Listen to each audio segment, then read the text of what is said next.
I'm a chief editor of Nowa Europa, Wschodnia and podcast producer from Free Range Productions. And I'm really honored to be here today with very distinguished panelists. Aleś Alachnovič, his economic advisor to Sviatlana Tsikhanouskaya and vice president of CASE Belarus. Kamil Kłysiński, unfortunately not physically with us, but via link. He's always in touch and keeping social distance, obviously. A bit exaggerated though. A senior fellow with Center for European Studies, OSW. Aliaksandr Papko from BELSAT, also an expert on Belarus, East Center, and Kacper Wańczyk, home team, expert from here, University of Warsaw. And I very briefly will share my idea for the next 2 hours. We will start by painting a picture of Belarusian economy as it is. Then we will try to assess an impact of what has been happening for the last year. And at the end, with those dots on the board, we'll try to connect them and try to think where it might lead. It won't be very easy, but I'd say this is the thrilling part. Because as you were aware, for the first time in years, we cannot really say what will happen in Belarus in the next year, not to mention a couple of more years. And as we're speaking English, it will be easier to use our first names, I would say. A bit less formal, and let's just, talk about merits and not the niceties. So, Kacper, would you please paint us a picture of Belarusian economy, maybe not as it is now, but as it used to be a year ago, more or less, before the turmoil? What were its strengths, weaknesses, and maybe ideas for future development? Thank you so much. Thank you for being here and being invited. Gentlemen, can I have the slides, please? It's just one, so don't worry. Right, thank you so much. So I brought some basic numbers. It's always good to have numbers when you talk about economy, because they kind of help to understand the picture. And personally, I always like to have them because I'm not yet an economist by training, so I always like to have some numbers covering my back, in this case, literally. I'm showing here few different situations in Belarusian economy. So there are two crises in 2011 and 2015. I think they are very interesting because one is based on internal problems, the other one is more based on external issues. So if you put them together, they kind of show how Belarusian administration works in crises. Then we have 2019, so a year that preceded the crisis, the current protest situation last year, and some projections from International Monetary Fund. I won't talk about all of them, don't worry. I just want to draw your attention to a few elements here. So first of all, if you look at GDP dynamics, you can see that if in 2011 that was more or less okay, for a long time now we have a stagnation in GDP that shows structural problems that exist within the Belarusian economy. That is not easy to overcome without changing the system itself. Then if you look at inflation, at this stage is not that bad as it used to be in these previous crisis periods, but as I will talk a bit later when I will talk about short-term outlook, that's not exactly yet a good sign. I would also draw your attention to the issue of trade. So especially between 2019 and 2020, the fall of import of oil from Russia and export of oil products that were an effect of another oil war between Moscow and Minsk. And finally, I would draw your attention to quite, of course not as big as compared to 2011, but quite stable situation in potassium exports. And that about trade. And one more thing that I think is very important, this is foreign debt. So if you look at it, both in real terms and in relative terms, it's growing. This is one of the biggest problems that it is. So yes. I will just throw a question.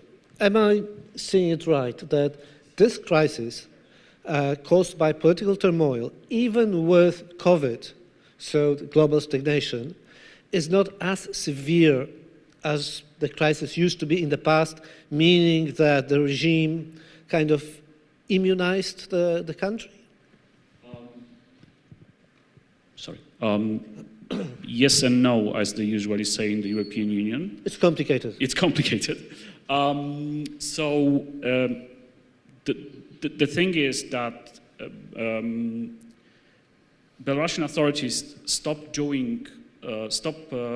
imposing policies that led to previous crises, which was mainly stimulating internal demand. So then you don't have these circulating of GDP that you would usually have. They have, and for last few years, it's kind of, I think, maybe Aleś will tell more about it, I think quite well assessed by many experts, quite good monetary policy. So people working at National Bank are able, in a way, to still keep the currency on a good level. And finally, the usual thing that we'll be talking all over this day today, so it's Russia, basically, right? So we still have money flowing from Russia, helping to stabilize that economy. And one thing that is just kind of my idea, so this is, in a way that, not my idea, I'm saying it's maybe not very well grounded in theory. I'm trying to say is that the thing that Belarusian authorities conduct short-term policies, economic policies, helps them in crisis, because they are always shifting resources around. They never look at longer picture, so they are always ready to react to a crisis when it comes. All right.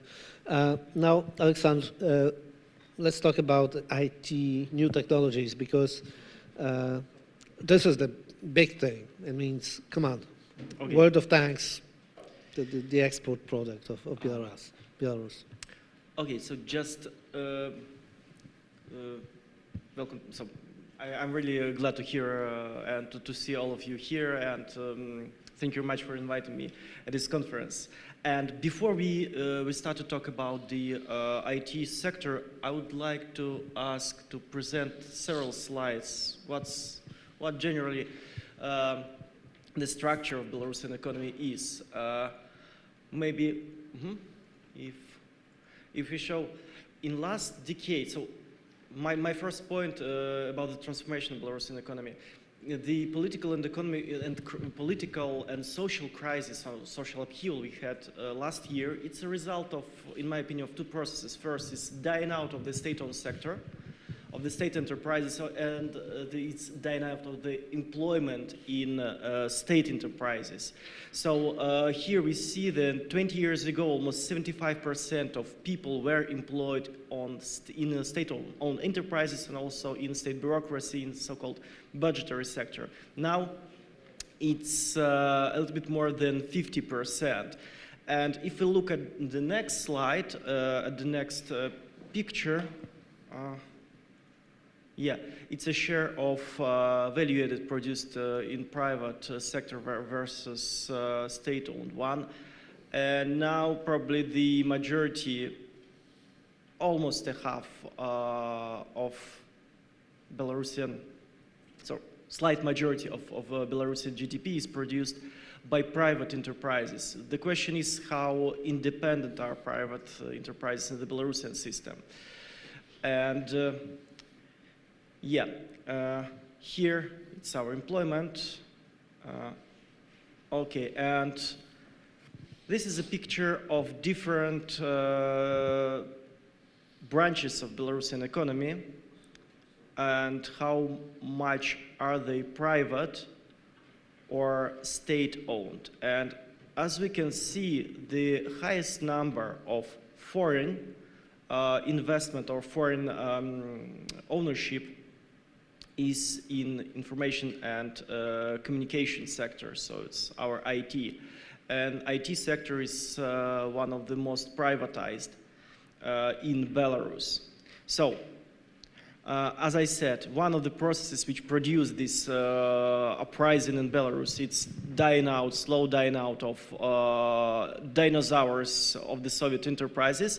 Second is the contacts with the West, so people-to-people contacts which increase. So the ideology of authoritarianism of Soviet past, of empire, does not impact Belarusian society so much to legitimize the regime. So, but my second point is not about economy, and I will skip it. So what happened in last decade in Belarus? Basically, if we look at the employment in different sectors, they did not change so much.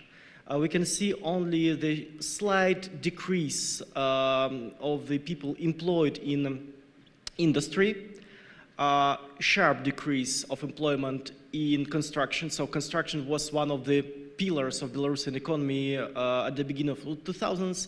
Now its share in GDP and its share in employment is almost cut in half.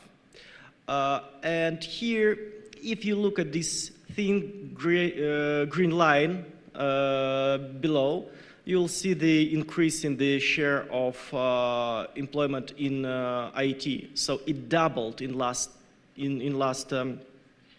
10 years, from 70,000 up to 130,000 people. But still, in the general picture of employment in IT sector, the most vibrant one, is not so big.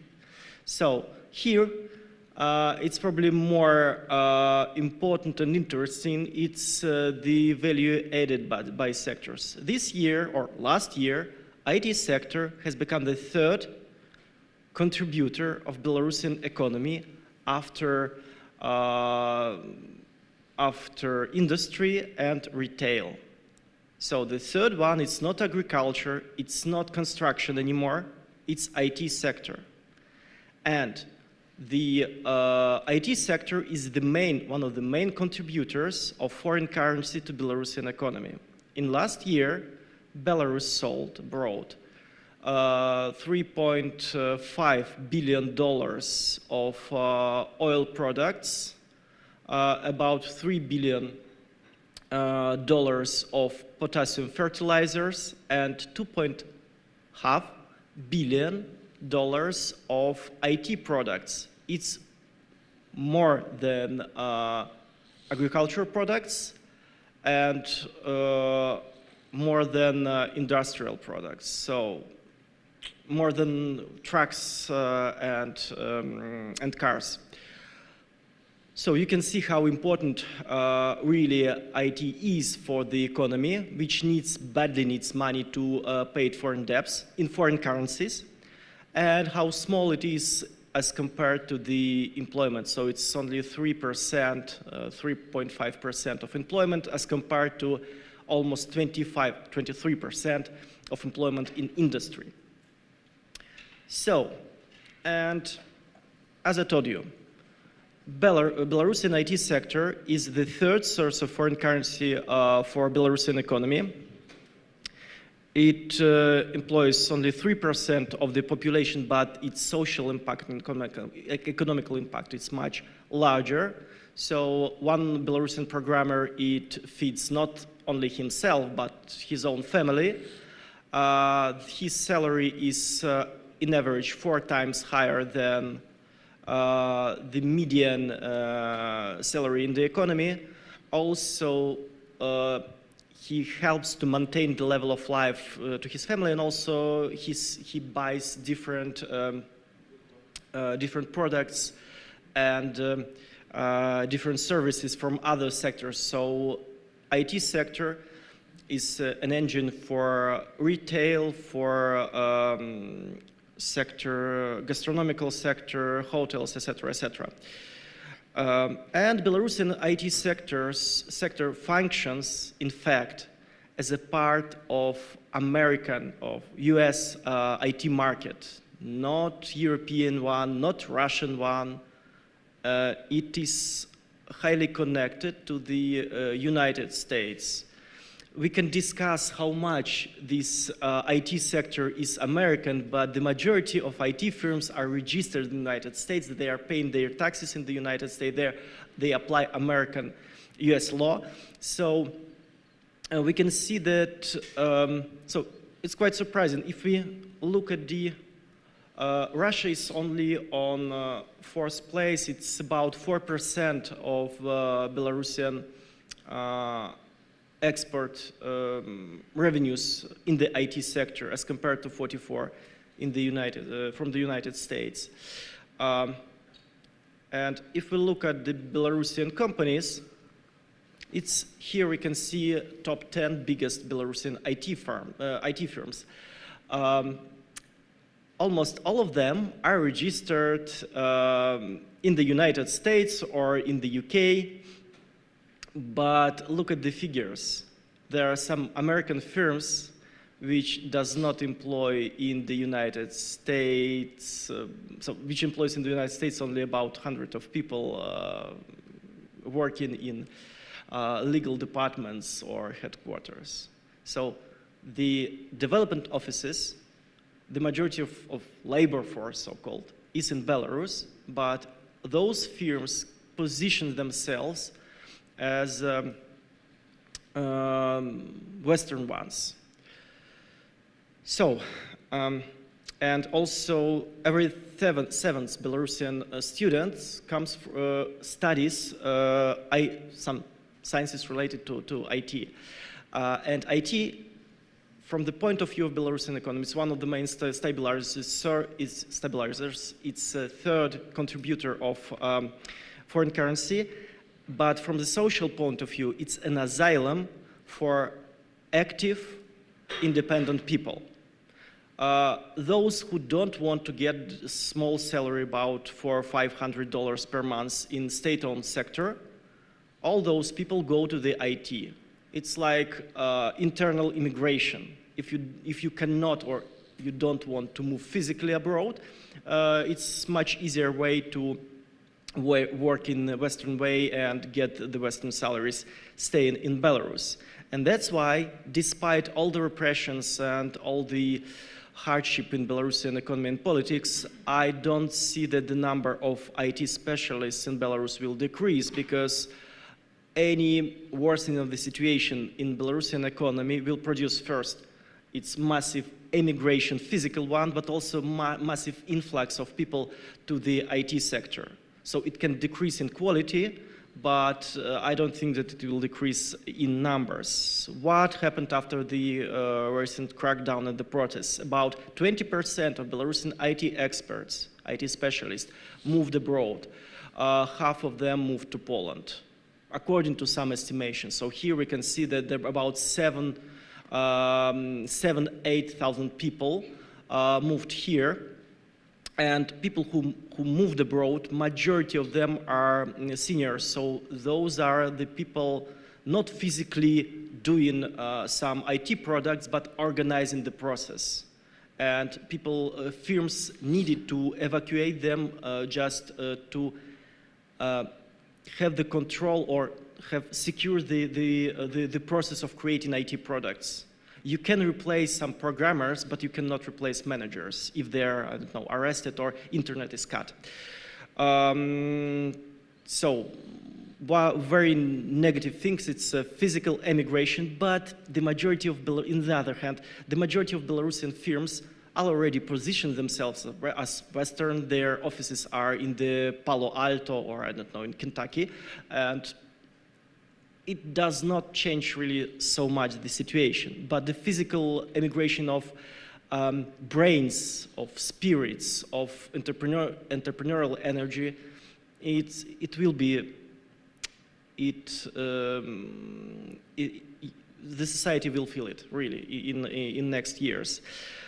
Second negative factor, probably it will be the cut in long-term contracts, because contractors will not address Belarusian firms, because Belarus is, how can I say, associated with the authoritarianism, political risk, etc., and also the emigration or relocation of offices to the West. It's a way to secure this situation. So you address to some UK firm or US firm, and you don't know that the majority of their developers are in Belarus.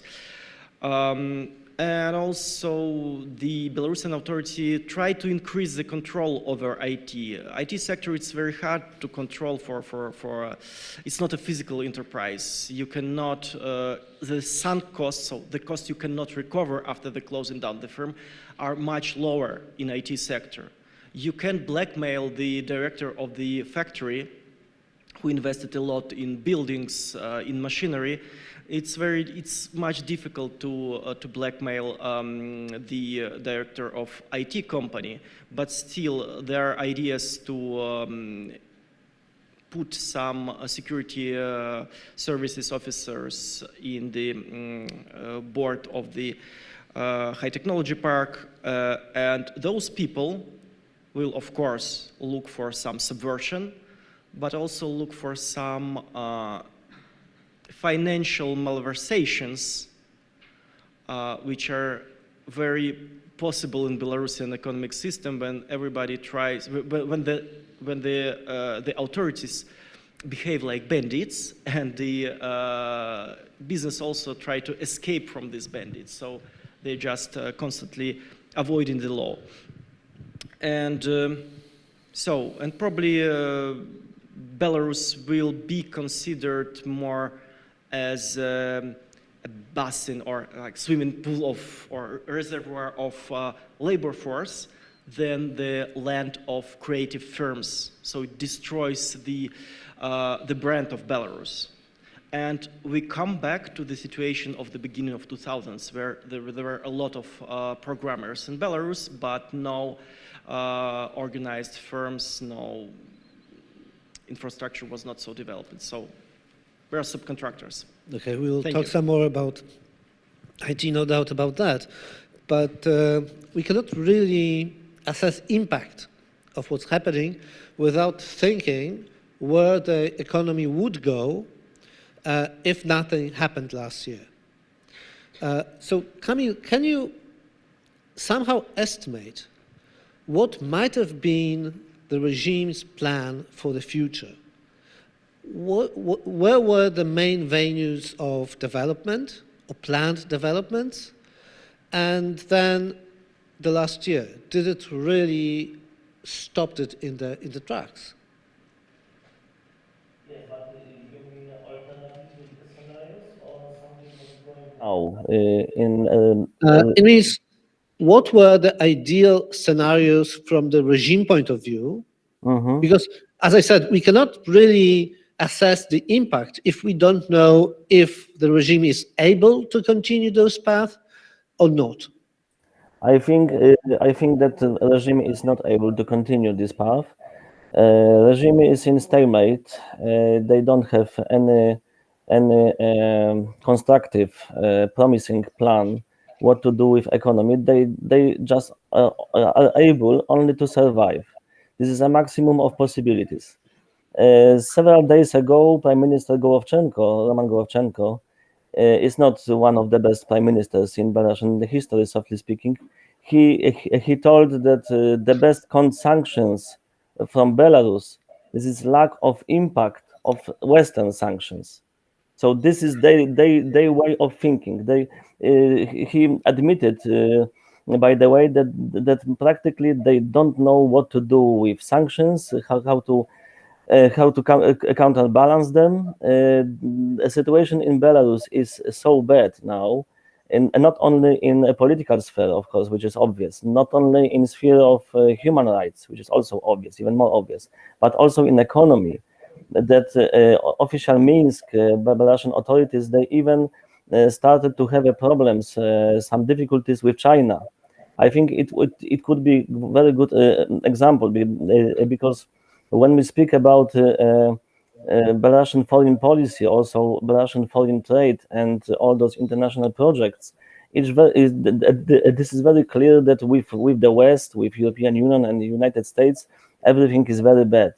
But when we think about China, maybe, especially in Minsk, they hope that China will be even more now very good alternative, maybe even the best alternative for West, which is trying to push Belarus into democracy. China, of course, it doesn't, but Belarusian activities also, I think, those this process with stimulation of illegal migration from Asia, conflict with the West, all those statements of Lukashenko, then he could block or limit transit of goods via Belarus, for example, from Germany, from the European Union. They are very, very negative regarded in Beijing. It's enough to remind that Belarus, before presidential elections in August last year, was presented not only as a donor of stability in Europe, in Central and Eastern Europe, but also a very important corridor of transit of goods and transportation of goods from China to the West, and from West to China, via Russia, of course, via Central Asia. Project One Belt, One Road also included Belarus as a one of very, very important countries. Now we've got several signals, and I think that other panelists could agree with me that China is not pleased, softly speaking, with behavior of Lukashenko, with this lack of stability, lack of cooperation between Belarus and the West. And they are not happy with this conflict between Minsk and the West. So it shows a scale of problem that even China, which is not interested in democracy, in human rights in Belarus, is also not happy, of course, for completely different reasons with the situation in Belarus. This authoritarian regime in Minsk lost its human face. Of course, it's a metaphor. But before presidential elections, there were some elements of liberalism. Everything what was said by Mr. Papko about IT sector, this is a very good example of this offshore, of this softly speaking so-called limited liberalism of Minsk. Now it doesn't exist.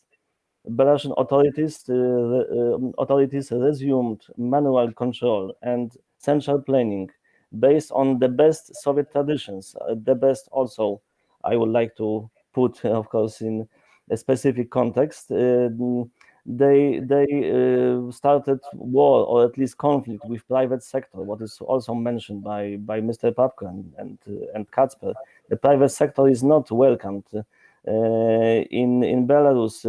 Of course, it exists. It tries to survive, but now, after all those political developments, private sector is suspicious, looking from points of the view of Lukashenko. Alexander Lukashenko many times after elections mentioned that the private sector should be loyal. Also, foreign investors should be loyal, and the Belarusian authorities will verify this loyalty, very specifically understood loyalty of private sector. This is also very, very dangerous for future of Belarusian economy. And last but not least, Belarus is not anymore credible and attractive for foreign investors and, of course, financial institutions, financial organizations. MFA, World Bank, EBRD are not interested now in any loans for Belarus. They don't offer any loans. European Investment Bank, very important in the financial instrument of European Union and also in frame of Eastern Partnership, doesn't cooperate with Belarus. They cut all fundings. So it means full isolation from loans, from technologies and investments. There is only one source of loans, which is of course Russia, and it means very high danger, very high risk of political pressure from Moscow, because it's not just for free. Vladimir Putin always expects some concessions from Belarus. So I am very pessimistic about the future of Belarusian economy in this context of this political situation in Belarus. Belarusian authorities are only able to survive, as I said, if Russia will help them, because this is only one source of support. There is no growth, no development, and until authorities in Minsk will not change their course, their way of thinking about internal things, about internal policy, nothing will change in economy as well. Thank you very much. Now, Aleś, we were talking about, Aleksandr was talking about IT, its value, with the most valuable human assets, sorry for the expression, but in the market. And on one hand, they seem to be living abroad. On the other hand, closing up in their bubble, but thinking about IT sector in a bubble, that's detrimental to it. It means you cannot develop innovative products staying in the bubble. So could you elaborate on social impact of what's happening? How significant are really those brain drain or closing up for innovation, but also from perspective of other sectors, because we see thousands and thousands of Belarusians leaving the country, and primarily young people, educated people. What does it really mean for the country's economy?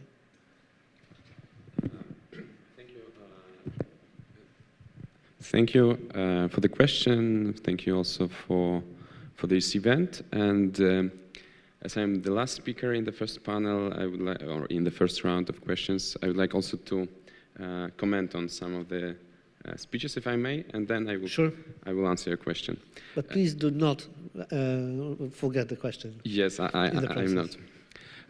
Starting from Kacper, I also agree that after 2015, the Belarusian authorities changed the attitude in terms of macroeconomic policy and to a certain degree in terms of structural reforms. It's most visible in monetary and fiscal policy. For example, the central bank introduced flexible exchange rate. This helped to mitigate many crises or many external shocks to the economy. This is why we didn't have such a strong recession in 2020 compared to, for example, 2015-16. In terms of fiscal policy, the authorities have been preparing for this problem, for the recession, for the political situation. Already in 2014 to 2019, for 6 years, the Belarusian Ministry of Finance has run public debt surplus. So the revenues exceeded their expenditures. They also limited the amount of borrowing from abroad. So they stabilized the external debt. And they also limited preferential loans to state-owned enterprises. So there were some gradual reforms in the Belarusian economy, and this is why in 2020 the economy was more sustainable than it was in previous crises. Nevertheless, I would like to stress that, despite what Aleksandr also says, that the share of private sector in the economy is increasing, and it's around 50% right now, slightly more, perhaps. The economy stopped growing during the past 10 years. The economists call it the lost decade, because between 2011 and 2020, so before even any sectorial or targeted economic sanctions have been applied to Belarus, the real GDP growth was below 1% on average per year in real terms. And this is, just to give you a benchmark, this is 3 to 4 times less than the global economy grew at the same time, and even more, even from 4 to 5 times less than the Polish economy or Lithuanian, Estonian economies grew at the same time. So the gap between Belarus and our neighbors has been increasing, and this also explains partially why this brain drain happened already and will happen in the future. Before come back to the question, I would like also to comment on the IT sector. It's true that in this sector, the share of foreign ownership is the largest in the Belarusian economy. However, we need to think that this foreign ownership is sometimes quasi-foreign ownerships, because this is still Belarusian people, Belarusian companies who opened simply headquarters in Cyprus, in the US, in some other countries, but they still have the development centers and the vast majority of the employees in Belarus. So it also shows that maybe in general it's true, for example in Poland, that foreign ownership is more effective than local private ownership. But in terms of Belarus, we need to think not on foreign ownership, but rather on state-owned state ownership. And in terms of IT, the state ownership is the lowest actually in the economy. So it's possible to see it the other way around. The IT obviously is very important, and to give you also one example of both brain drain, but also how the IT impacts the economy. The EPAM Systems, the largest IT employer in Belarus, which employs over 10,000 of people, IT specialists mainly, in Belarus, has been established by two Jews who immigrated from Belarus in the early 90s. And they established the company in New York, but had the majority of its staff in Belarus. And after 30 years, this company, it's listed on New York Stock Exchange. The capitalization of the company is, I just checked it, $29 billion. And it's half of Belarusian GDP. And it's also 3 times more than the total value of 20 largest industrial companies in Belarus, and with 4 state-owned banks. So one company established by 2 immigrants from Belarus 30 years ago is worth more than almost the whole public sector, maybe not public sector, but the sector of state-owned enterprises in Belarus, while Lukashenko always is praised and that he stabilized and remained this state-owned sector in Belarus. So it shows that brain drain sometimes can return to Belarus. And also another example of how these people can return. The second person in EPAM system, Maxim Bakrytsov, in August 2020, he returned to Belarus, and for 10 months so far, he has been present in Belarus. He joined Coordination Council. He obviously exited from EPAM systems, but it also shows that highly skilled people with good experience with their own capital can come back to Belarus, even during such political crisis or during some other not bright situation. Now, maybe one statement to Kamil also. I agree that the government, the current so-called government, has no positive agenda for Belarus, and the economy is on the second place. The first place is to keep the power, and this only matters, no matter what. They are ready. In February, Lukashenko publicly mentioned that it was his decision to close around 500 private entities in Belarus because they were not loyal, and either Lukashenko or some of people from the government mentioned that the IT sector also should be loyal. If not, they can pack their luggages and emigrate. This is like the government policy looks like currently in Belarus. I also agree that the situation is bad and that China stopped supporting Belarusian economy, Belarusian regime, because when previously they, for example, invested in the Belarusian industrial park, Great Stone.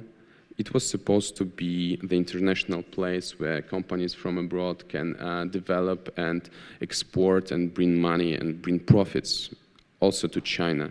But now, after a lot of sanctions, including economic sanctions, have been adopted to Belarus, and Belarus adopted counter-sanctions, and Belarus also behaves crazy, using migrants from Syria or Iraq to make migration problem to Lithuania or Poland. It shows for China that this investment project might be not profitable and the money might not return. This is why they are not ready to invest more in this regime. And now, finally, I can come back to your question on brain drain. I do appreciate it. Exactly. I look at this situation quite positively, because our history, our Belarusian history, shows that no matter what happened to us, revolutions, wars, global wars, we rose as phoenix from the ashes. And we are still there, and we will still be there. And people who are forced to emigrate right now, sometimes they need to close their businesses, their assets are arrested, their relatives are arrested perhaps. They're emigrating to the neighboring countries like Poland, like Lithuania, like Ukraine. So they're not immigrating far away from Belarus. They're still waiting for the situation to change, to improve, and many of these people are ready to come back. And the problem will be if this crisis will take a longer time. If it will take years or so, then obviously some of these people will prefer to stay abroad. But some other people, during this period, they will earn money, they will earn experience, they will have contacts, they might be good ambassadors of Belarus abroad, they might invest with their companies from abroad into the companies in Belarus. So this is also important. There are countries like China, which opened after 1978, and where the first largest investors were from Taiwan. So Chinese who emigrated from communist China after the loss in the home war, they were the first investors. And the same might be in Belarus. Even if people will not come back, or some people will not come back, they still can be important investors. They still can be important people who will support Belarus politically, economically, financially. That's a very, first of all, romantic idea and something positive. And it has to be stressed and, very, very appreciated that you're able to say something that was, positive about the situation. But let's get back to, less pleasant ideas. Do you think, and this is an open question, so please think about the answers. Do you think that economy, which is still growing, can be used as a leverage to influence the regime? Or is it so immunized that not really, and there are alternatives, namely Russian alternative, that prevents this or use of this leverage? Is there a place for pressure? Kamil? Just for introduction about this growth of economy, of course, Belarusian authorities are praising themselves. They like to praise themselves. This is the best activity of them. They are declaring that despite all those pessimistic forecasts of EBRD, IMF, World Bank, other analysts, independent experts, foreign experts, Belarusian economy is growing. Yes, according to official data, GDP is growing, but we should remember that last year, first half of last year, especially first quarter, it is very low basis, and now this growth is compared to a period when majority of supplies of Russian oil were cut. Russia, it was before the presidential elections, of course. I mean, first half of 2020 was the biggest enemy of Lukashenko. After the 9th of August was the best friend, but at that time was the biggest, the worst enemy. This is first point, and so we should be very cautious with this economic growth of Belarusian economy. I think that the scale of whole year will show us a better picture. Maybe more clear this picture will be at that time, and economy as a leverage. We also should answer the question what we would like to achieve, because I think that now those sanctions and this whole situation is about something completely different when it was before, because this is not the first time when the European Union imposed sanctions. At that time, I think the goal was to persuade or to force, maybe, but we should use diplomatic language, maybe to persuade or to attract Lukashenko to dialogue, to come back to dialogue.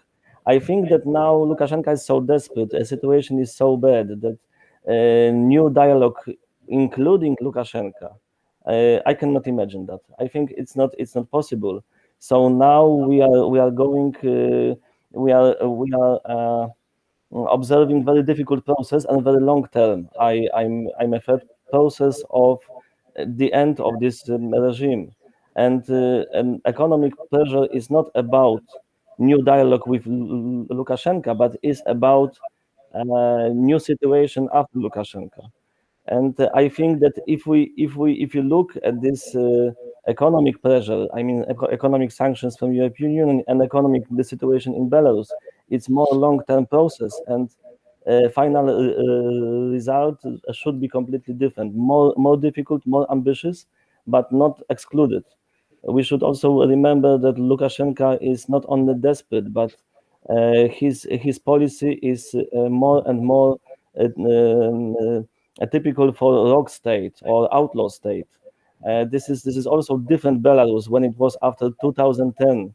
I mean, all the situation after crackdown in December of 2010, when also were sanctions, and policy of Lukashenko was also not very friendly towards West and human rights. Now Belarus became, unfortunately, this is a very big problem, not only for Belarusians, but also for our region, something like outlaw state.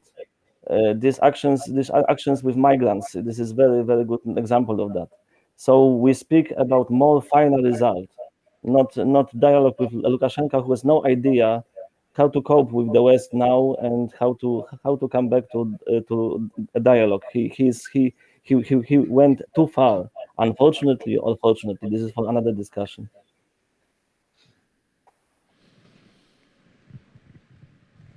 Thank you. So I would just say a thing that kind of feed into what Kamil said.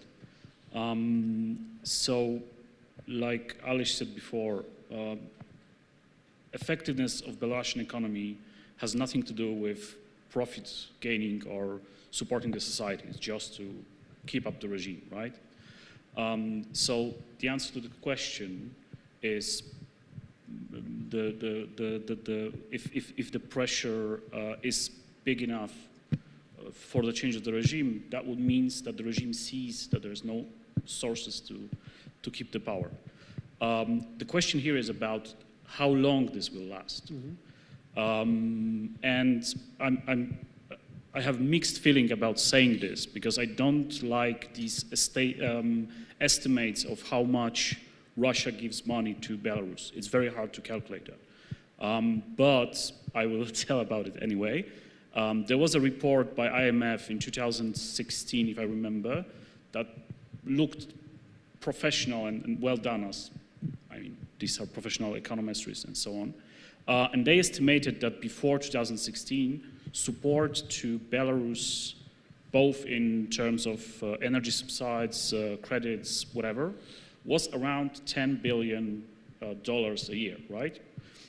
Then we saw a decline in it. There are some assessments done after that that suggest that this is now around $4, maybe $5, maybe $6 billion a year. And then yesterday, Mr. Latushka said that there are assessments saying that after introducing sanctions, this help should be around $7-8 billion. So we still have $2 billion to support them, right? So you can just return to previous levels and still keep the regime going. And I know that you can say that there is a difference in the situation now because there is Syria, in Russia. There is Syria, there is Ukraine, whatever. But I think, in 2015, I remember people telling me, listen, Donbass will not last longer because Russia has not enough money to support them. But, come on, it's 2021, right? And it's still going on.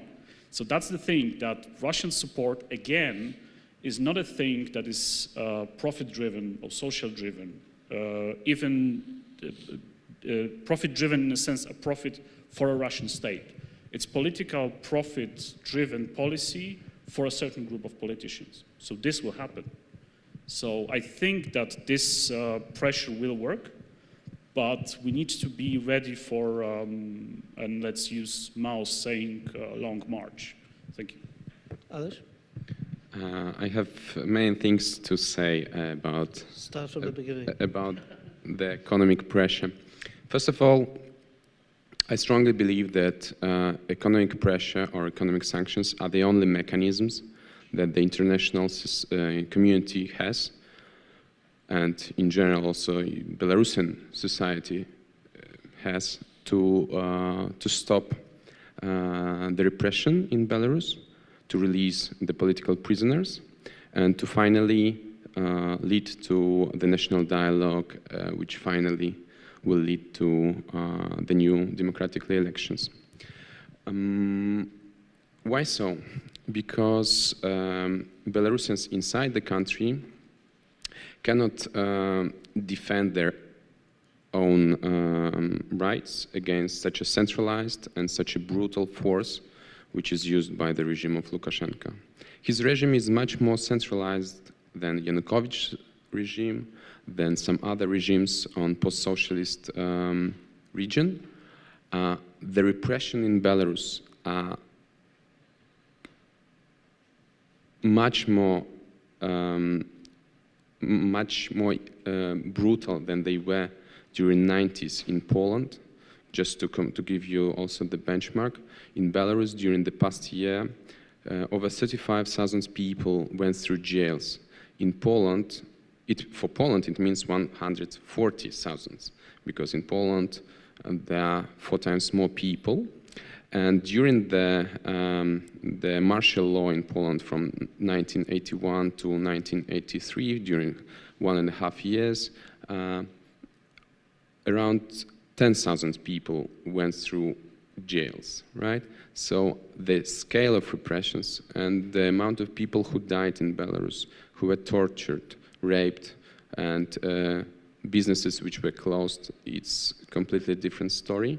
And Belarusians inside the country, they don't have paramilitary organizations like it was in Ukraine before Maidan. They don't have some other structural organizations, for example, football fans, for example, anarchists, and many other structures, because Lukashenko successfully destroyed such organizations before, a long time before. So the only possible way to release our friends, our relatives from the prisons and to stop new repression is to appeal to the international community for more pressure, and including economic pressure on the regime. And this will work. The reaction of the regime shows that they really pay attention to economic sanctions. When there were first 3 rounds of EU sanctions, where they were mainly personal sanctions, the regime almost did not comment on it. It ignored it. But when there were talks about force package, about sectorial packages, then immediately the regime organized pickets in front of foreign embassies, organized open letters of employees from state-owned enterprises to stop economic sanctions, expels ambassadors of Poland, Lithuania, Latvia, and also recently the ambassador of the European Union in Belarus. It shows that for the regime, it matters. The question is that also that the sanctions hurts people, and it's true. And probably this is why for the past 26 years they were not introduced in terms of Belarus. But even without the sanctions, the Belarusian economy, after 26 years of rules of Lukashenko, is one of the poorest economy in Europe. It has the lowest minimum wage in Europe. It has the 3rd lowest average wage in Europe, just slightly above the Ukrainian wages and Moldavian wages. And it happened even without sanctions. And without sanctions, the repression will keep going. And the regime will knock on each of the doors and will, as it was in the USSR during Stalin era, will punish everyone who was not loyal enough to the regime. Not opposite, but even not loyal enough. And this is why it's important to introduce economic sanctions. They should be, or in general, economic pressure should be immediate, so that the regime understands that the more pressure it does in Belarus on civil society, the more economic pressure it is for the regime. It should be also substantial. It means that the sanctions should target the most important companies, the most loyal businessmen to Lukashenko, and also the most export-oriented industries of the economy. And thirdly, the sanctions should be coordinated between US, UK, Ukraine, and the US. These 4 countries, or 4 blocs, they're responsible for around 40% of the Belarusian exports. So when some politicians abroad in the West says that the EU or some other countries does not have leverage for Belarus because the share of some of these countries is not the same as, for example, Russia. It's true if you compare individual countries, but if you take several democratic countries like the EU, US, Ukraine, and the UK, then there is the leverage, and this leverage is important, and this leverage might make pressure for the regime. Obviously, economic sanctions will not bring to them change immediately. Here I agree with Kacper. But in many countries, including Iran, including Poland, including USSR, including South Africa, including some other countries as well, after a certain period of time, this pressure forced the regime to change the attitude. And the last, my point is that I talked a lot about this economic pressure, but it's also important to provide economic support for the civil society.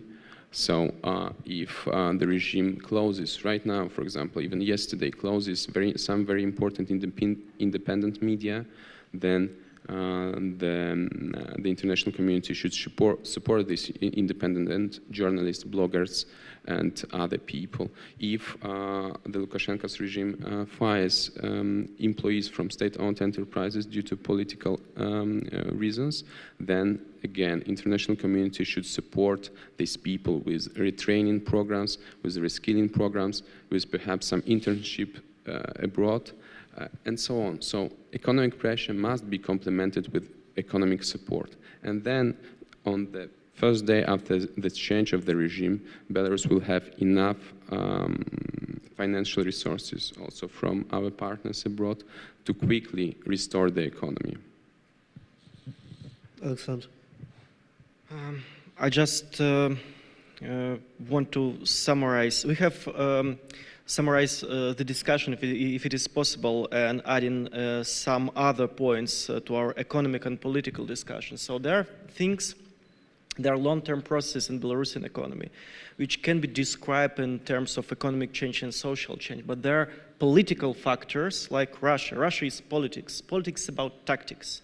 So economy and social process, it's about long-term developments which can be changed as a result of some political influence, quick catastrophes, which may always happen. And we should take in consideration, of course, Russian factor, should take in consideration the possibilities of repression, which can change the social structure and economic structure of Belarus. So, and try to prevent these tragedies from happening. So, and I think the Western societies, Western countries have these tools to prevent, to react politically and to prevent from catastrophes. But if we look at long-term perspectives, economic perspective, Belarusian society has overgrown the economic institutions, the political institutions inherited from the Soviet Union. Those institutions, like authoritarian regime based on Soviet ideology and state-owned factories, so those institutions, political ones, economic ones, does not correspond to the need of the society. And in my opinion, the political change in Belarus, so what we observe in post-Soviet area, we observe this destruction of post-Soviet institutions, from pipelines and electric connections to the political connections, corruption connections, and it happened in Ukraine, now it's happening in Belarus, probably it will happen in Russia as well. And all these processes are very painful, and they are producing huge crises. But in my opinion, the political change in Belarus will happen when these institutions wear out and will not be able to provide resources for the regime. So, and the economic sanctions may cut these financial resources to these post-Soviet economic and political systems, but also we should remember, and in long term it will happen, but we should react on such political factors as Russia in order to prevent some catastrophes like happened in Syria. Huge civil war, all people fled, the society is primitivized, and you know, all Stalinist institutions, when people are working in state-owned factory for bread, are still fit in the social system. So we should prevent these things. And also we took the subject of financial resources to the regime, but economy is not about finance. As Aleś said, it's about people. So human resources are much more important, human potential. As Aleś said, the private firm, one private firm now worth more than all state-owned enterprises in Belarus. So the capital is wearing out. It depends. So the walls, the old machinery does not cost so much. It costs only in terms of what you can do with this, how much money you can earn with this. And if I buy, for instance, an engine, or a supercomputer for thousands of dollars, it will be a piece of steel, basically. I'm not a programmer. I will not do anything with this. So the same is with the economy. And it's about how could I say, costs or fixed investment versus human resources. We need also human resources for earn money, and now both investments and human resources are lacking in state-owned sector. It's a degradation of human resources in state-owned sector, but now we observe a huge degradation of human resources in state administration. And this process increased after the August 2020. This system has lost its protection against, so I call it protection against idiots. Stupidity, yeah. The Stalinist people on the top, like Lukashenko, Golochenko, etc., they're normal people from 70s. Normal guys, middle nomenclature from 70s, whose people from their generation are dying out as well. So they do not understand the society the way they live in. And they rule and they not understand the economy they live in.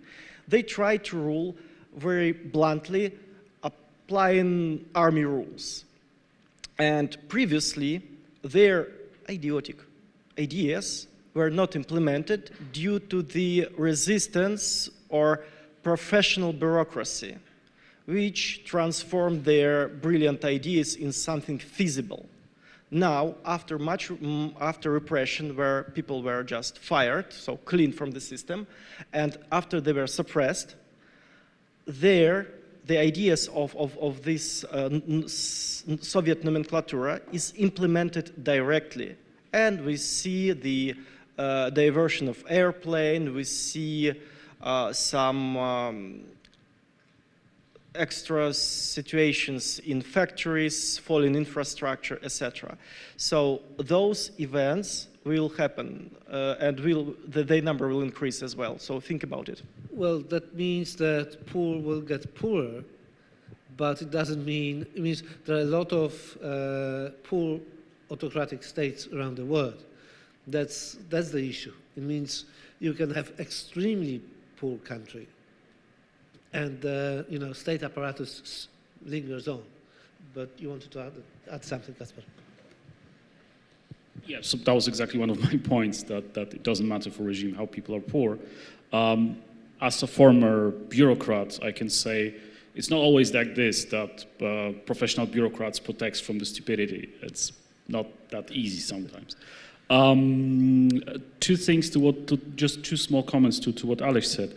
So I didn't say that we shouldn't do long-term sanctions. I believe in them. What I'm just saying is that we need to politically be ready for that.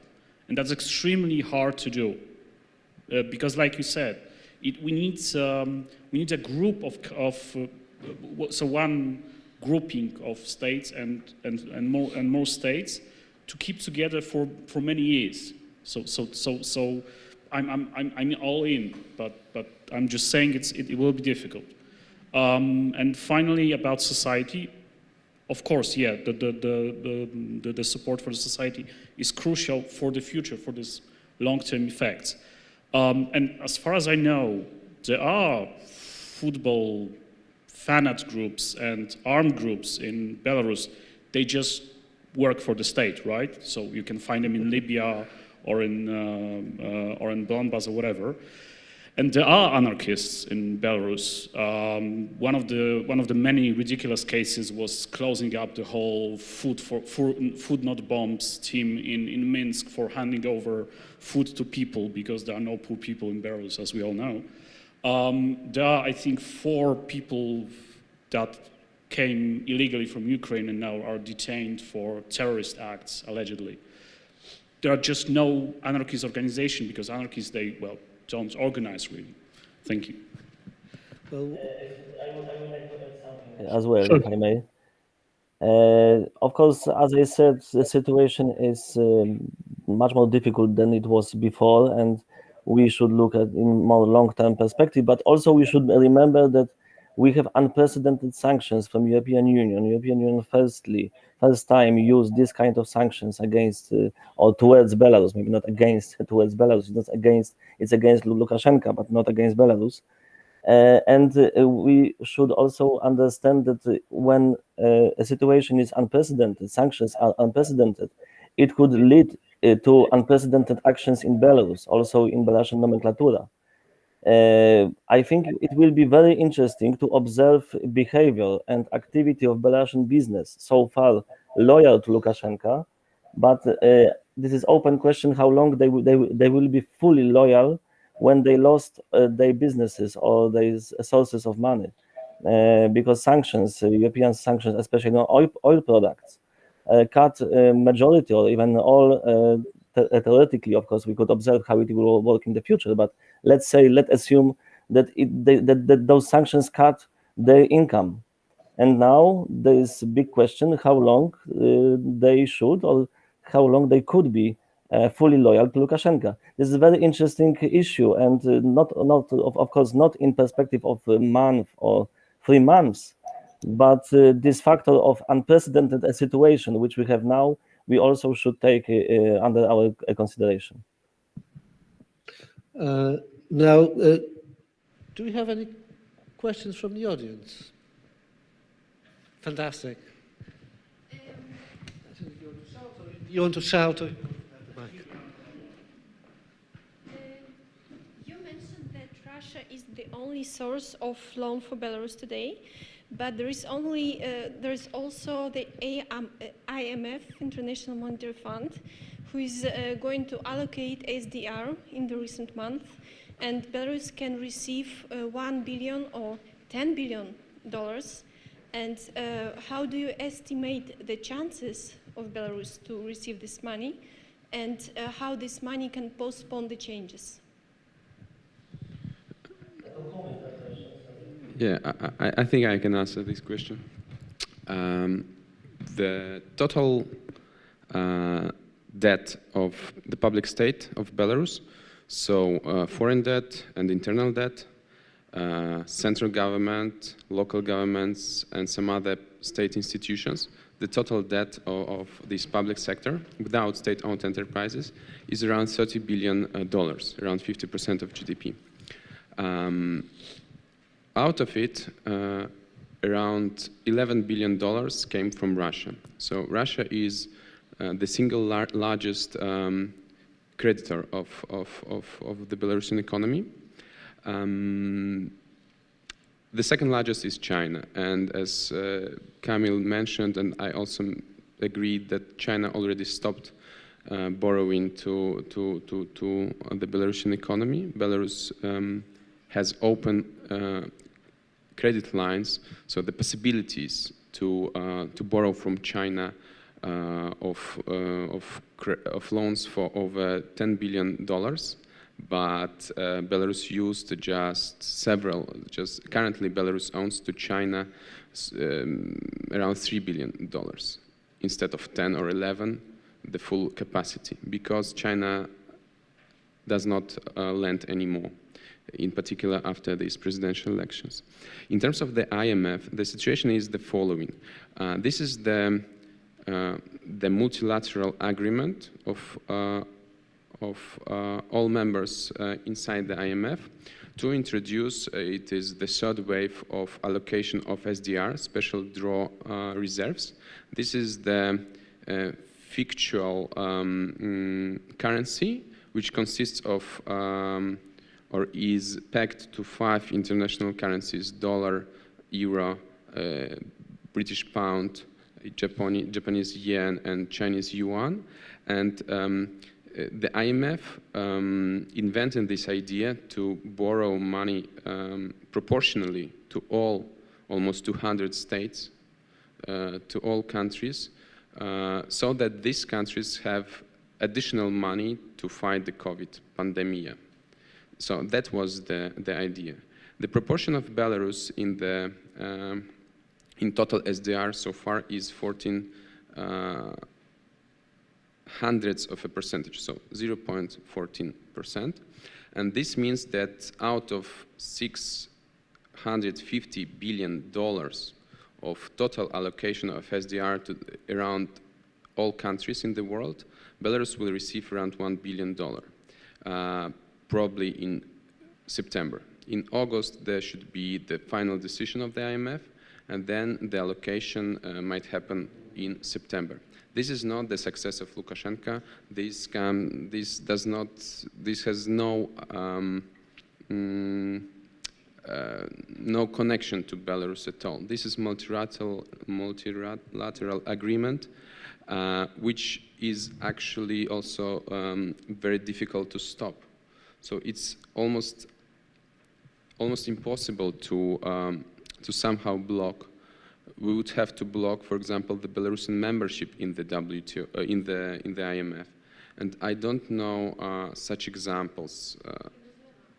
Venezuela, today I've read, yes, I found that today or yesterday there was an article about such precedent that probably Venezuela will not, this SDR allocation will be temporarily blocked for Venezuela.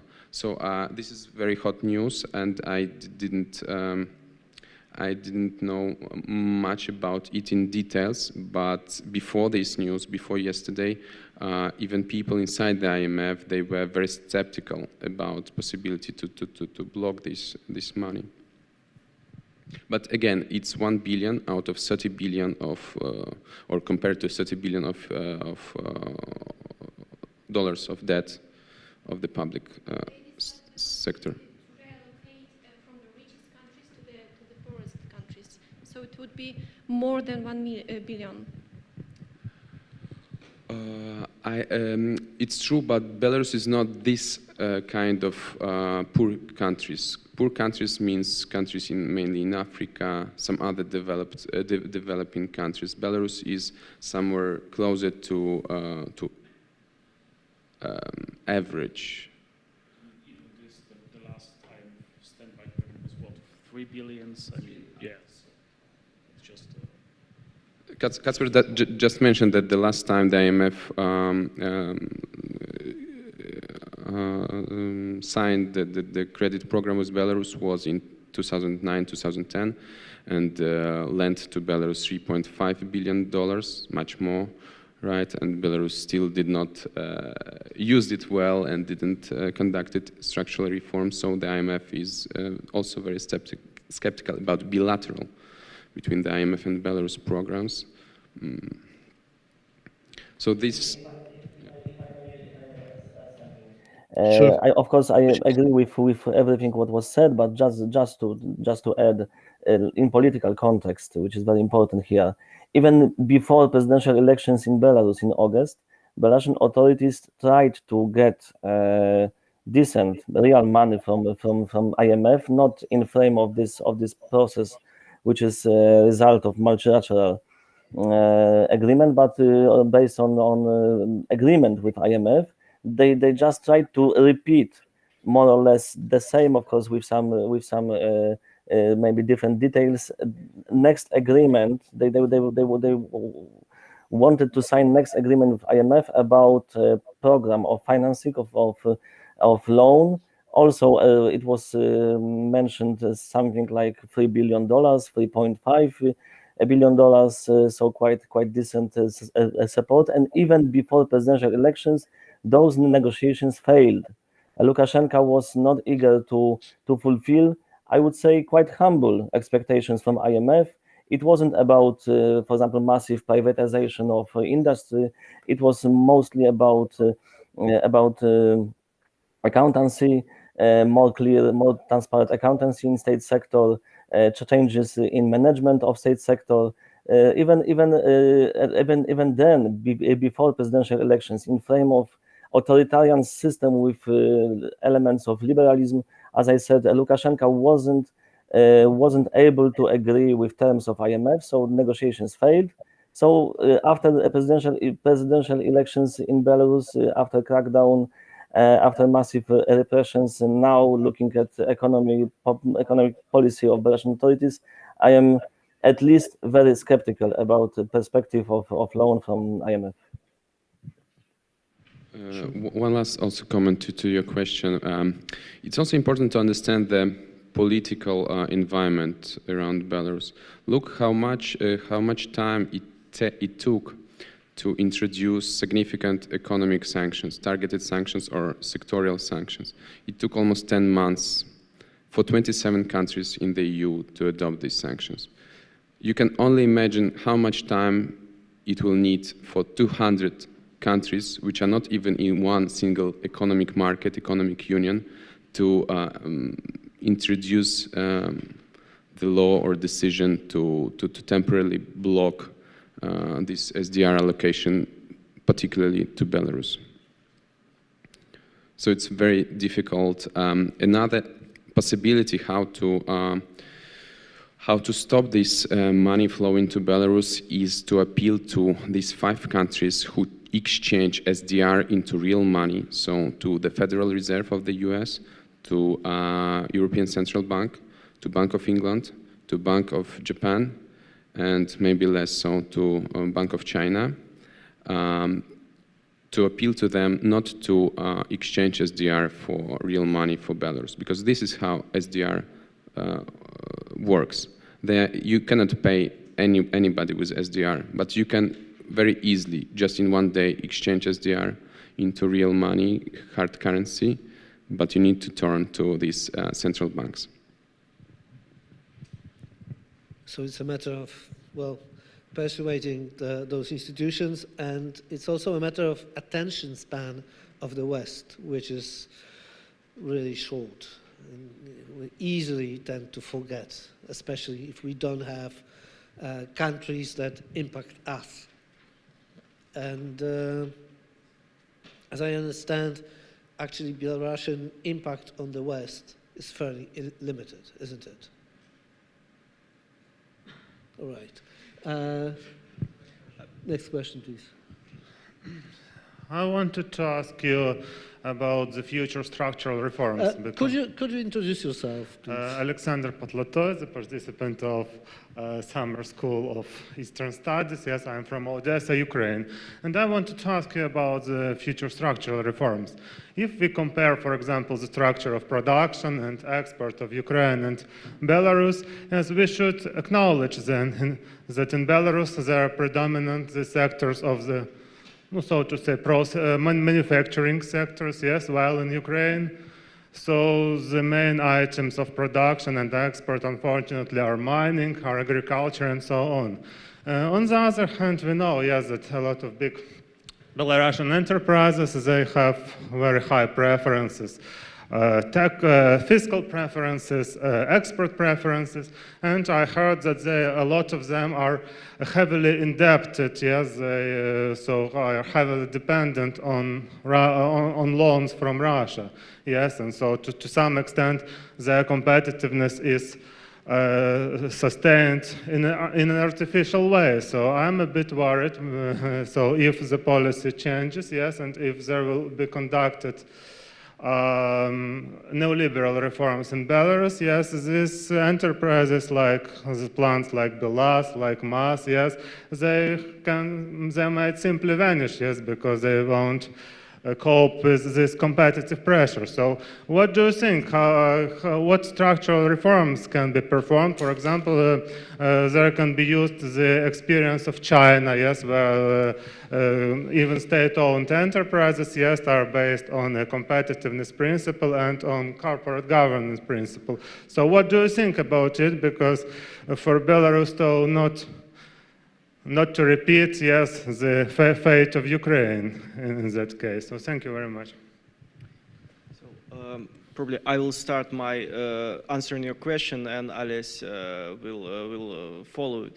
Because, so as a political scientist, as I told you, the source of Belarusian authoritarianism is the maintenance of old Soviet institutions. So I just will say clearly, Belarusian regime is based on the employment in state-owned sector, because you can finally blackmail, influence any person in this system. Also, it's based on political and social institutions inherited from the Soviet system. And the problem of Belarusian regime that even having the huge support from Russia, he was not able to maintain state-owned enterprises because state ownership is inefficient by itself. It's not a liberal mantra. And I'm not, you know, a liberal, I don't know, shaman here. Just because what is the difference between market economy and state-owned economy and common economy? The difference is not in the state support or in state regulation. The difference is in the motivation of management. If the manager is interested in increasing profits, even if it's state-owned enterprises, it's market economy. If the manager is interested only in asking the superiors, the government, for new loans, for new subsidies, for new support, it is a common economy. So in Belarus, the whole economy is oriented to export and to give money, to give hard currencies needed to pay foreign loans. We need dollars, we need badly dollars. But these export revenues are generated by this group of export enterprises, and they earn this money by giving from nothing, for really low prices, the production from enterprises situated on the lowest level of production chain. Like, okay, Belarus earns 2.4 billion of dollars on exporting milk products, dairy products, agricultural products, particularly dairy products. Those export enterprises are getting their revenues thanks to the acquisitions of milk from state-owned farms, from kolkhozes. And people in these kolkhozes, state pays really, really low price for milk. Kolkhozes are not able, thanks to that, they are not able to pay salaries to their workers. And the salaries in kolkhoz are about $130 in Belarus. $130. Given such cheap raw materials, enterprises process it and sell it abroad. So thanks to that, we are not able, but in order to function, these kolkhozes ask for support each year, and they receive it. They give loans for paying salaries, they give money for buying fertilizers, for buying petrol, etc., etc. So you have really poor part of the economy. People are fleeing from the countryside, and in Belarus we have we are the most urbanized country in the post-Soviet area, and almost one of the most urbanized countries in Europe. Why? Because in the last 20 years, our villages are depopulated, so they lost about 45% of the population. I was born in a village, and the village when I was born, the region when I was born, had 2 times more population, or even more. So it was 4,000 people, now it's 1,400. So you can imagine, this is a result of kolkhoz system. But thanks to that, these process enterprises earn money and give money to the central government. Central government can redistribute it, give supports to the kolkhozes, and the system perpetuates. But we cannot assess how much profitable they are. And when not even market reform, but when the price liberalization starts, these enterprises may fall automatically. It's not the question of reforms. It's the question when the system lacks funds for redistribution. And this moment can come any day, just any. So, and as Aleś said, the majority of these enterprises, sorry, but they do not represent any value. They represent a problem for the economy. And they are kept just to keep people working there, have their salary, and support Lukashenko. But the problem is that even with those low salary, even working just to give this $400 per month, people are not enough. They're fed up with this. They're tired. They're escaping for IT sector. They're moving abroad, etc., etc. So it's unsustainable, and people, so in the system, receive less and less resources from Russia. So and this system can be very stable because you can retransfer resources from profitable ones, from profitable enterprises to unprofitable ones. So it can go for decades, but when the resources are exhausted, they're exhausted for the whole system, and the whole system sunk suddenly. So this is a problem of such systems. And the question of market, I explain you how it works as a political scientist. And if I were economist, I would be really afraid to do anything with this. The debt of Belarusian public enterprises exceeds GDP of Belarus. So you cannot even sell them to pay their debts. So, yeah, and I probably leave Aleś to answer the question how to reform this sector. But how to touch it. How to touch it, how to touch it. And it's not about poor, I don't know, workers and carnivorous oligarchs, or I don't know, liberals who will reform economy and destroy all famous factories. So you are saying that Belarus has to go through bankruptcy process, basically? I would say restructuring process, like shipyard in Gdańsk, bankrupt after Valenza won, but it was divided into 7 enterprises, which revenues now exceeds the revenues of the whole Gdańsk shipyard. So have you seen Gdańsk shipyard? It's a huge territory which is composed from 3 old shipyards dating back to Kaiser Wilhelm times. And some of them are, in some of them, there are now organized nightclubs which just produce money, but in other, they organized the production of highly technological ships like pipe layers, which only, I think, 2 countries can make, 2 or 3 countries, and Poland is among them. So you do not need the whole 20 square kilometers of shipyard just to keep it working. You know, you have to have revenues, and only seven enterprises which occupy 1/4 of this territory is needed. So the same problem is with Belarusian enterprise, like Horizon Factory, so this producing TV sets, is bankrupt, and it's selling for decades. It's selling its surfaces to some dancing schools, clubs, co-workings, etc., etc. So, but these dancing clubs and co-working allowed to earn more money than the production of TV sets. So, is it bad or good? I don't know. And the problem with Belarusian enterprises, of course, the skill will stay, some infrastructure will stay, and probably smaller enterprises producing much more needed products which are much more needed for international markets will earn much more money than huge enterprises which are based on subsidies, then selling it to Russia below market prices just to give in dollars and redistributing it into Belarusian economy or paying foreign debts. So first, before touching the question of restructuring, we need to see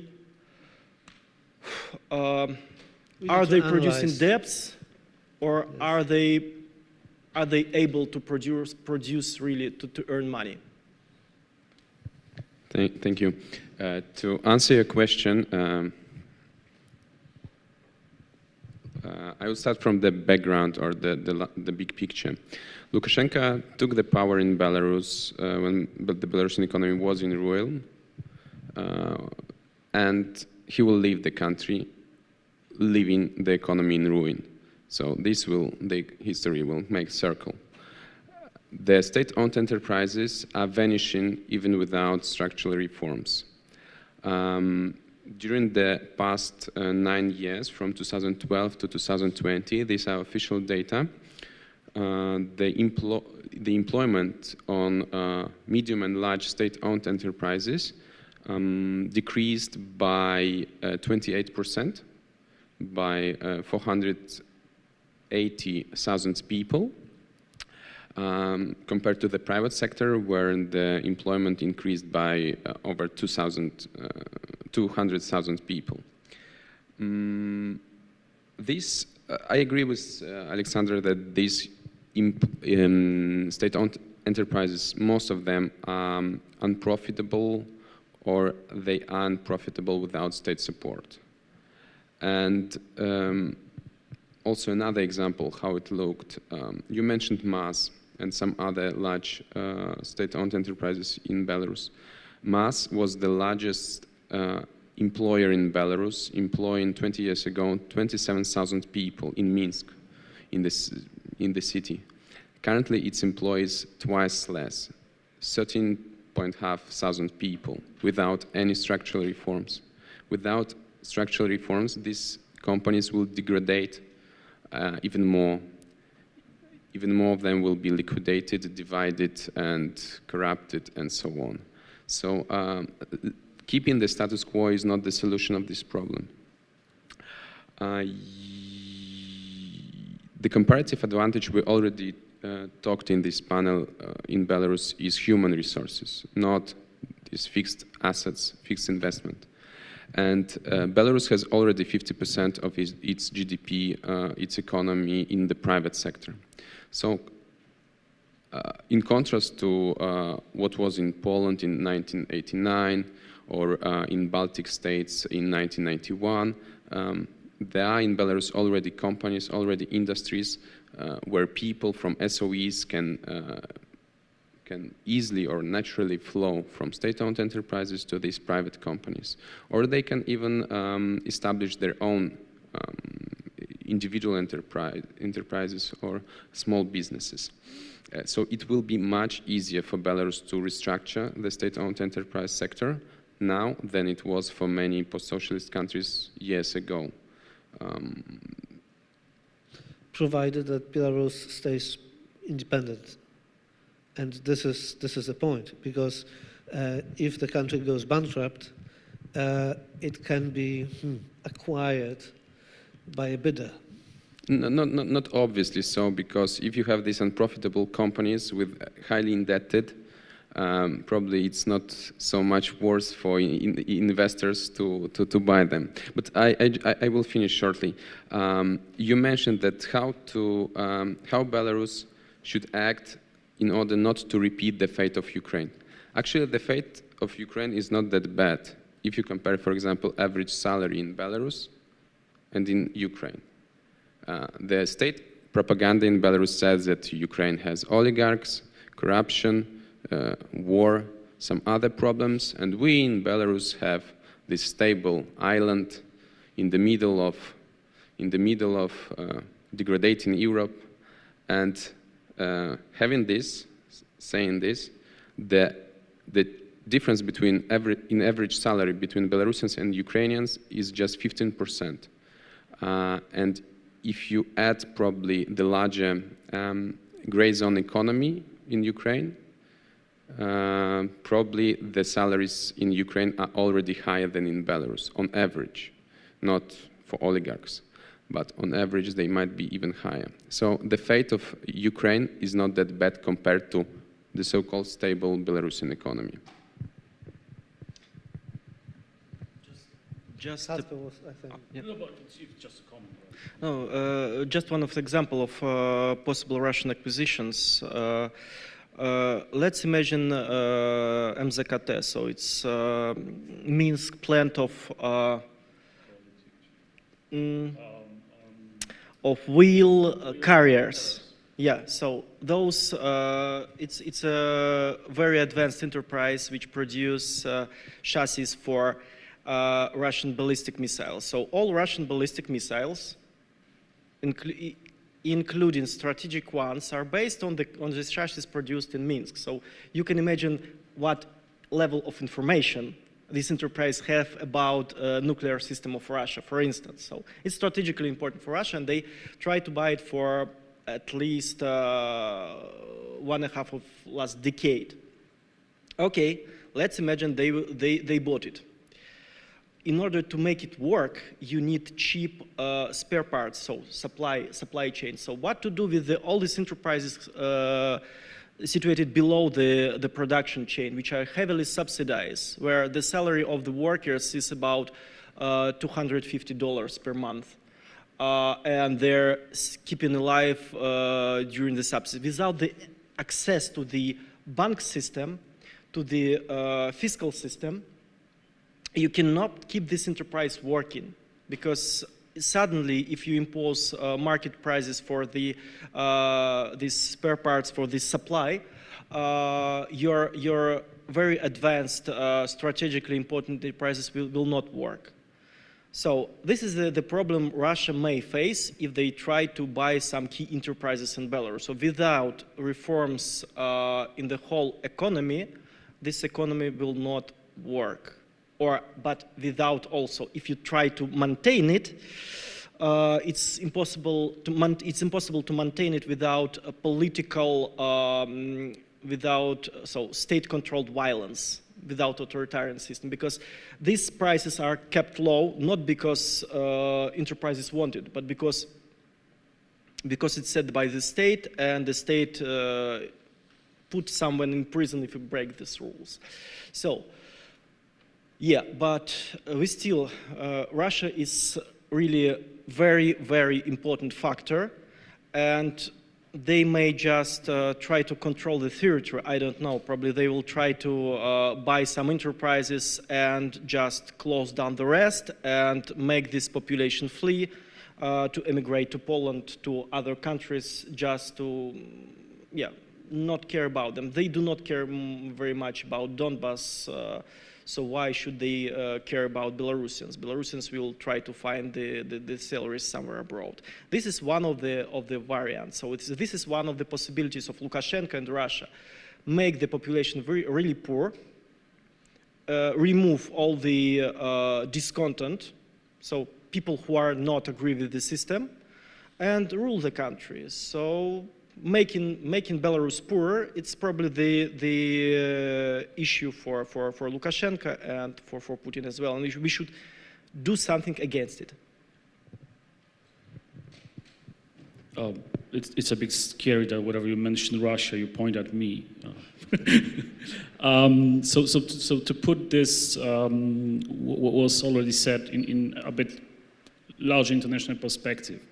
We talk a lot about long-term effects of all these things that are happening. And I believe that this should be a part of collective West, or let's say the EU policy towards Belarus. So prepare a plan for what happens in terms of structural reforms when the system collapses or changes. Because if we go to a free fall, all these things that were mentioned will happen. And I couldn't agree more with Aleś that obviously the situation is easier in Belarus than it was in Poland in the 80s, in 90s. But then again, and anybody that worked in private sector in Belarus in recent years is really hardcore if survived that. So, but then again, there's a problem of brain drain that we talk about. So usually when you have migration from states like Belarus, it's usually people that are more capable of doing stuff, that know languages, that are better educated. So left behind are people that are less educated, that have less skills, and have less languages, are less cool ones. But easier to rule. That's easier to rule, obviously. So that's what I'm saying, that if we are aiming, we meaning the EU, aiming at help Belarus to change the system and then build a new one, then we should also think how help to provide, how help to do structural changes that will not left these people out. Yeah, that was my point. Thank you. Kamil. I'd like to also add something. It was mentioned many wise things. I argue more or less with majority of points, but I would like to warn and advise to be more cautious when we assess state sector in Belarus. A situation is much more complicated. We have enterprises which are profitable, which are working quite well. For example, Białkali, for example, BELSAT, which was mentioned. We have very many different stories, and I think that the first step should be a real assessment of condition of all enterprises, individual approach to each of one. We shouldn't have an approach that all state sector in Belarus is vanishing and should be closed. In Western countries, also in Poland, we have also state enterprises still after massive privatization, which we conducted in 90s, which are profitable and very needed for the state, and very also useful for many reasons. Just not to provoke also destabilization of social and political situation in Belarus, not to throw out people on the street without any economical reason. I think that first step should be assessment of condition of all enterprises, and after that, decisions of reconstruction or closing those enterprises, privatization. This is very important thing, and let's hope that we will could observe this kind of process, which is possible only after Lukashenko. With Lukashenko is completely excluded. Okay, I think we have time for just one last brief question, unfortunately. Hello, my name is Ilyin Alexei. I'm from Ukraine. Well, I have a question for you.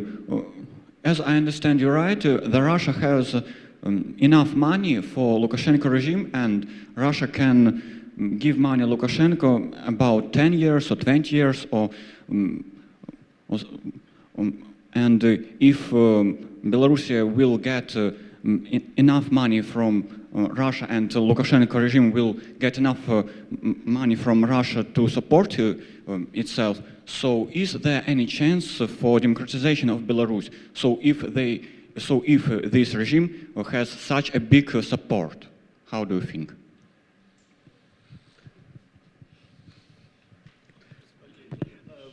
Yeah, it's purely political question, and Russia has money to support the state apparatus, the regime, but it does not have enough money to provide higher level of life for the society. And now what we see now, it's, as I told you, so the society has overgrown these old institutions which does not fulfill the needs of Belarusian society. So the regime can stay in power pretty long, even in Poland. After in 80s, after the crackdown on solidarity movement, the system kept for 8 years, more than 8 years. So in Belarus, it can be 8 years, maybe even longer. But I don't really see that it can regain the love of people. So this is a problem of Lukashenko. Thank you. I agree that this is more political than economic question, but even in terms of economy, you should think of the following issues. Russia has already invested, maybe invested is not the best word, but invested over $100 billion in terms of cheap energy resources for Belarus, gas and oil. It could earn this over $100 billion if Russia was selling it on market-based level. Belarus currently possesses $11 billion of loans to Russia or Russia-dominated institutions. And also Russia possesses some assets in Belarus, 5 banks, Gazprom, Beltransgas, how it's named, Beltransgas in Belarus. 42% of one of the oil refineries and so on. So Russia also wants this money back and also wants to make money on these assets and on these loans and on these energy subsidies. It's not only political, that you can give money and get just political kisses, but you also want from time to time to receive something much more material. Well, control can be very material, actually, even without economy. But I think Kamil wanted to add something, and I think we'll finish there. This is very important question. Russian support is not huge, is not big.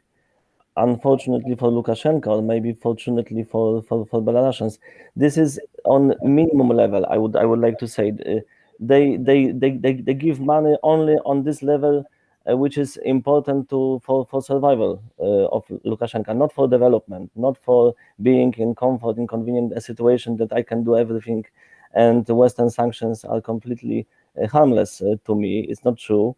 Russia, after this political crisis, after August last year, gave to Belarus only $1 billion because 500,000, this is the rest of this big loan. This is from Eurasian Fund of Stability and Development, practically from Russia, but not directly from the Russian budget. So only $1 billion is not very much, looking at needs, for example, of Belarus this year, from point of view of foreign debts, the obligations for this year in terms of foreign debt. So Russia should understand, and it will be a crucial factor, that even this minimum support for Lukashenko is not a key, is not a point, and there is no use to support Lukashenko anymore. And maybe will be also convenient to join to pressure towards new elections in Belarus. Of course, this is very ideal model, and the situation is very complicated. Vladimir Putin, I think, understands that Alexander Lukashenko is a very difficult partner, softly speaking. But so far, there's a lot of factors which push him to continue this support. A situation should change. But we shouldn't be naive. With Russian support, with Russian political, financial, and economic support, it will be very difficult to organize new elections in Belarus. What is, as I understand, the main goal of democratic opposition, and also the Western sanctions, and all those factors. And whatever we say, we end up with politics, actually. It means we started with the economy. We really tried to be focused on the economy, but in this case, well, politics, this is the driver, however you may want to look at it.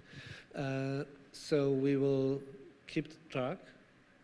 Also looking at the economy, and the nice thing about what you said is that there are actually some positive signs there. So it is kind of maybe not a bright, but a bit brighter light for the future. So something that Belarusians may actually build on once the politics gets out of the way. Thank you very much. Thank you to the audience here. Thank you to the audience via internet. Our guests were Kacper Wańczyk, Aliaksandr Papko, Kamil Kłysiński from afar, and Aleś Alachnovič, and I am Jarosław Kociszewski. Thank you very much.